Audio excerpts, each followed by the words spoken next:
Okay, let's take a look at some functionalist theories regarding deviance. So again, functionalism, macro sociological perspective that regards society much in the same way as a living organism, all the parts working together. When we talk about functionalism, we would typically think about deviance, people not following rules, as being a dysfunction in society. In a lot of ways it is categorized as, so we talk about things like crime being dysfunctional, in other words, not contributing to the greater whole. That's one way of looking at it from a functional point of view. So much like the human body, the human body doesn't always work the way it should. We could say ideally heart and lungs and spine and liver and muscles all should work together, but when we talk about things like injury and disease or defections, those are dysfunctions. So we can take a look at society from a functional point of view and look at deviance as a dysfunction. Emil Durkheim actually went kind of a step farther and says that deviance or breaking of rules is actually a very important function in society. So not just looking at it as a dysfunction, but to say that the rules sometimes need to be broken, and when the rules are broken, that actually is a positive function in regard to society. He listed a couple different ways that he felt that deviance was functional, and in the very first thing he basically said that deviance serves to clarify the moral boundaries in a society. And again, he talked about this in a couple different ways. One was just that when we see people break the rules, it reaffirms the rules in our own experience. So sometimes we actually learn what the rules are by watching other people break them, or by breaking them themselves and then getting into trouble for it. So again, you can come up with some silly examples. You could be speeding along the highway and then see somebody speed by you faster and get pulled over, and that would actually serve to remind you that you shouldn't be speeding. Or somebody gets pulled over and you say, oh my God, I didn't know I was speeding, or I didn't know what the speed limit was, might remind us that we shouldn't be doing that. So sometimes it's that idea of, it informs us of what the rules are, and then sometimes inform us what the penalties are for doing it. So when we see people breaking rules, or we break the rules ourselves, and we see society's reactions to it, it actually informs us what society's feelings of the rules actually are. The next thing that Durkheim said that is functional about deviance is that it promotes a sense of social unity. Okay?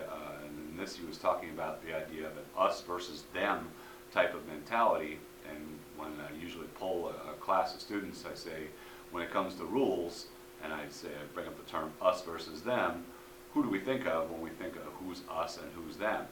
Us, more often than not, are the people who follow rules. So then them are the people who break rules. So when we see people in society break rules, and then we convene with the other people who are following the rules, and then we condemn those people who are breaking the rules, that provides us with a sense of unity and belonging. So if you've ever watched TV with family or friends, and perhaps watching the news, or a news story comes on, or a show, and let's use, again, very powerful topic, a show comes on about sex offenders, and you or your friends or family might say, oh my God, that behavior is disgusting, I can't believe anyone would do that. And then typically the other people in the conversation will probably say something along the lines of, yeah, you're absolutely right, I agree with that, or they should lock them up and throw away the key. And then everybody goes, yes, yes, yes, that's what should happen. What Durkheim's saying is that's promoting social unity.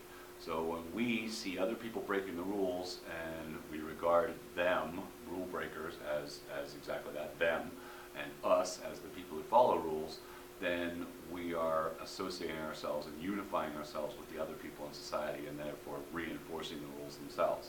So once again, Durkheim says that deviance serves to promote social unity in society. And the last point he made was that deviance also promotes social change. That when people break the rules, and enough people break the rules sometimes then adapt or change to the fact that there's that many people breaking them. So if there's a rule that exists in society, and a significant number of people are not following that rule anymore, then sometimes society reacts to that by changing the rules. We can come up with a couple good examples of that. Certainly when we look at the early period in history in which slavery was still practiced, that was a rule in society, a law. Slavery was legal. So it was legal for people to own other people. Clearly not everyone agreed with that.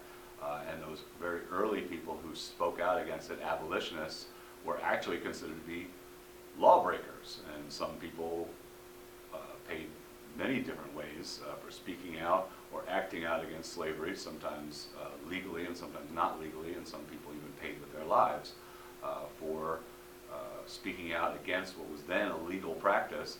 But clearly when we look back in history and realize that when enough people felt that way, that society then changed the rules about that, and slavery then became illegal in society, that we looked at the people who in their time were considered, again, deviant and criminals, to be now be heroes. So we then look at modern society and look at, since the beginning of the 20th century, marijuana use has been illegal in our society. But we clearly know that a significant number of people have been disregarding that rule and using marijuana both medically and recreationally for a very long time, and it eventually came to the attention of enough people in society that these rules were being broken to make people think about changing the rules. So now we see much more relaxed rules, decriminalization, legalization for the purposes of, like I said, medical use in a lot of places. So when enough people in society break rules, then rules will tend to change. And again, that's a function that Durkheim feels that deviance plays in the society. Another theory you can use from a functionalist point of view to explain deviance and people's behavior is something called strain theory. The idea behind strain theory, again, it starts with a very functional premise, the idea that society strives to produce talented individuals, and those talented individuals should fit into specific roles in society in which they then contribute to society. So again, think of a society as a living organism, a whole bunch, everything working together toward the greater whole. So in functional theory, society is made up of all these different roles and positions, and people are trained to be put into those roles and positions, and then they're contributing to society. And one of the reasons they contribute to society is because of the anticipated rewards. So society tells us we should expect things, money and rewards. We'll talk about that in some more detail in a future module, but we're told that if we contribute to society, this is what we should expect. So we accept the goals of society, and we accept the means to attain those goals, and that's considered functional. However, in strain theory, we acknowledge that not everyone in society has equal access to what we call the institutionalized means, or the ways that society says you should go about achieving those goals. So if I were to say to you, okay, if the goal of society is to make a lot of money, and say to you, what's a functional or an institutional means to gaining it, you may see things like, okay, I'm going to get a really good education and then get a top-notch job, and then that'll give me that big paycheck that I've been looking for. And functionalists would say that's absolutely right. You should go get an education, then you should get a great job, and then society will reward you with lots of wealth and power, among other things. So that would be the idea, but when we look at society and we realize that that's not the case, not everyone has equal access to those institutional means. Some people are deprived of a good education. Some people will never get the perfect job for them, or the job that is really going to pay them at least what they feel they might be worth, or what their talents are. And it's that lack of institutional means that results in strain in some individuals. In other words, some people will experience strain in society in feeling like they're not able to access the means and goals that society says they should want. And then strain theorists will say that those people will most likely react in one or follow one of four deviant paths in reaction to that strain. So they talk about innovators. Innovators are people that accept society's goals but reject the means to attain them or come up with their own means to attain them. So again, if society in just a general way, we're saying the goals are, let's say, wealth and fame and power, then innovators will say, well, that's what I want, but I'm never going to get it the way society says I should get it, so I'm going to develop my own means of doing it. In other words, they innovate ways to gain society's goals without following the means. So a great example of this would be, again, many types of criminals. So if you think about a drug dealer says, I want what society says I should have. I should have a nice home and a car and a swimming pool and power and fame and all the other kind of stuff that goes along with dealing drugs. But we clearly know dealing drugs is against the law, so they're rejecting the means by which society says. So if you're a person who works in a company and you say, okay, I'm not getting ahead in this company, I'm going to start embezzling money. Okay, you're saying I want what everybody says I should have, but I'm not going to go about the appropriate means for gaining it. So again, criminal behavior, again, all sorts of levels of crime, from street crime to white-collar crime, would be considered. And again, the sociological term sounds like a positive thing, and when we call drug dealers innovators, it sounds like we're praising them. But according to the strain theorists, that's exactly what they're doing. They're innovating ways of circumventing that lack of access to institutional means. Ritualists, kind of the opposite of innovators, are people who accept the means of gaining things in society, but have lost sight of the goals. Okay, so the examples I use here, we talked about bureaucracies in the last module, and one of the things we talked about was the idea of alienation and creating a sense of worthlessness in people.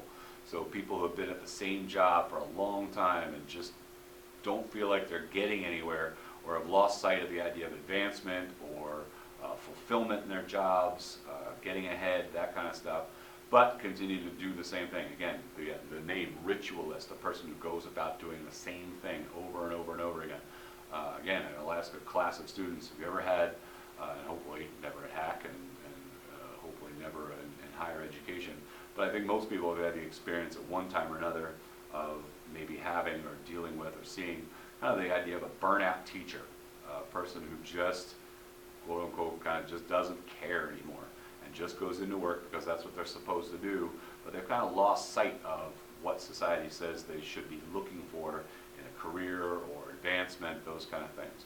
So a ritualist is a person who accepts the means that society says, but has lost sight of the goals. Retreatists are those people who reject both the means and goals. So in other words, people who've just kind of either dropped out or given up on society. I'm not playing that game. I'm taking my ball and bat and going home. People who intentionally kind of what we sometimes call fall off the grid, or literally abandon society. Sometimes they can actually stay within society but still kind of drop out. People who become intentionally homeless, or people that give themselves over to addiction, have basically just said, I'm not going to do, kind of quote unquote play the game that society says I'm going to play, and retreat from society. And the very last category mentioned in strain theory are rebels. Very much like retreatists, rebels have said, we're not going to, we reject both the means and goals of society, but unlike retreatists who just kind of drop out, rebels or revolutionaries are people who then seek to change society. So they see something wrong with the means and goals outlaid by society, but decide to actively work to try to change society, to replace those goals.